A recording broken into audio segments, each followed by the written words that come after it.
नमस्कार, आप सभी दर्शकों का बहुत बहुत स्वागत है एक बार फिर से हमारे YouTube चैनल संगीता जी दमन में।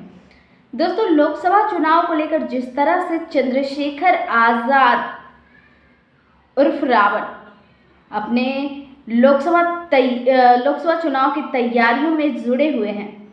फिलहाल चंद्रशेखर आजाद का सपोर्ट अभी किसी भी नेताओं का साथ उनको नहीं मिला है, लेकिन चंद्रशेखर आजाद से टक्कर में जरूर सभी नेताओं ने अपनी अपनी प्रत्याशियों को उतार दिया है। जी हाँ दोस्तों, चंद्रशेखर आजाद जो कि आजाद समाज पार्टी के अध्यक्ष हैं।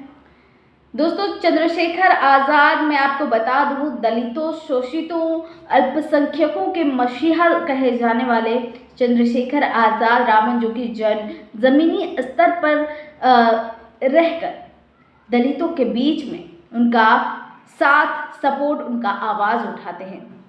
अगर आप सोचिए, चंद्रशेखर आजाद को पार्लियामेंट मेंबर बना दिया जाए तो वो किस तरह से दलितों के आवाज को बुलंद कर पाएंगे। दोस्तों, ये सोचना आप सभी को बहुत जरूरी है, क्योंकि जिस तरह से स्वामी प्रसाद मौर्य, जो कि समाजवादी पार्टी में राष्ट्रीय महासचिव पद पर थे, स्वामी प्रसाद मौर्य जो कि अपनी विचारधारा की लड़ाई की वजह से उन्होंने राष्ट्रीय महासचिव पद पर से इस्तीफा दिया, यानी कि समाजवादी पार्टी को ही उन्होंने किनारा कर दिया। तो दोस्तों, जो विचारधारा की जो लड़ाई है, वो स्वामी प्रसाद मौर्य की, चंद्रशेखर आजाद रावण की, बहुजन समाज पार्टी की, ये जो लड़ाई है सबकी एक है, लेकिन ये सब एकजुट नहीं हो पा रहे हैं। अगर ये बहुजन समाज पार्टी के लोग जो हैं, जिनकी जो विचारधारा की लड़ाई है, इन सभी की एक है, फिर भी ये एकजुट नहीं हो पा रहे हैं। अगर ये लोग एकजुट हो जाए तो जो 2024 की जो लोकसभा चुनाव की जो तैयारियां हैं, वो आम जनता, वोटरों की जो है ना, वो आपस में तालमेल बन जाएगी। स्वामी प्रसाद मौर्य की लड़ाई, चंद्रशेखर आजाद रावण की लड़ाई, बसपा सुप्रीमो मायावती की लड़ाई, सबकी विचारधारा एक है, लेकिन एकता किसी में भी नहीं है। एकता की जरूरत है।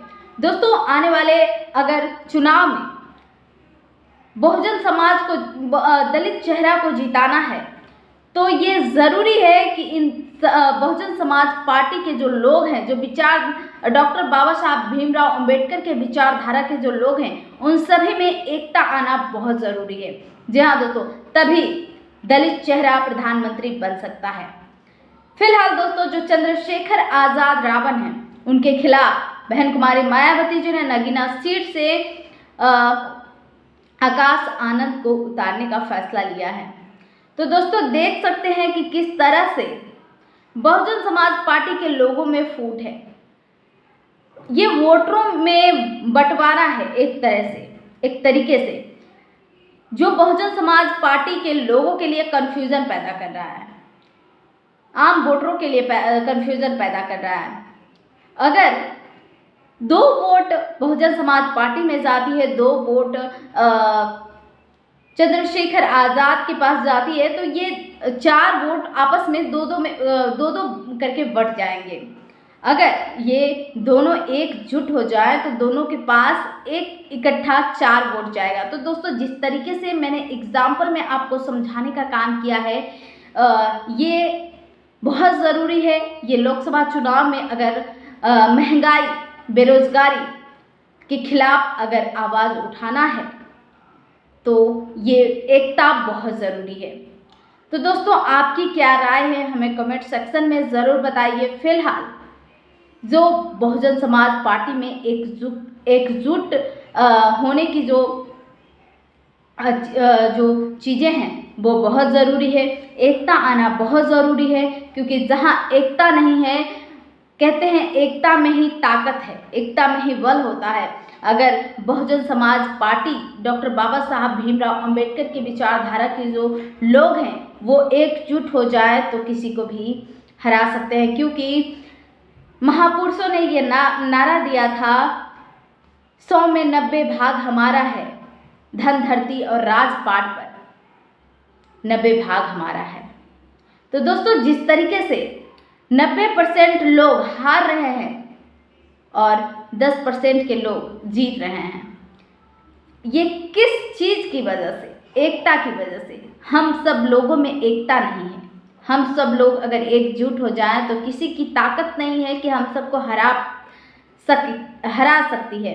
तो दोस्तों, आपकी क्या राय है हमें कमेंट सेक्शन में ज़रूर बताएं। फिलहाल अगर प्रधानमंत्री दलित चेहरा बनाना है तो ये बहुजन समाज पार्टी में एकता होना बहुत ज़रूरी है। आप अपनी राय हमें कमेंट सेक्शन में ज़रूर बताइए। आपको हमारी वीडियो कैसी लगती है हमें कमेंट सेक्शन में ज़रूर बताएं और जल्द मिलेंगे किसी नेक्स्ट वीडियो के साथ। तब तक के लिए आप सभी दर्शकों का बहुत बहुत धन्यवाद। जय भारत, जय संविधान।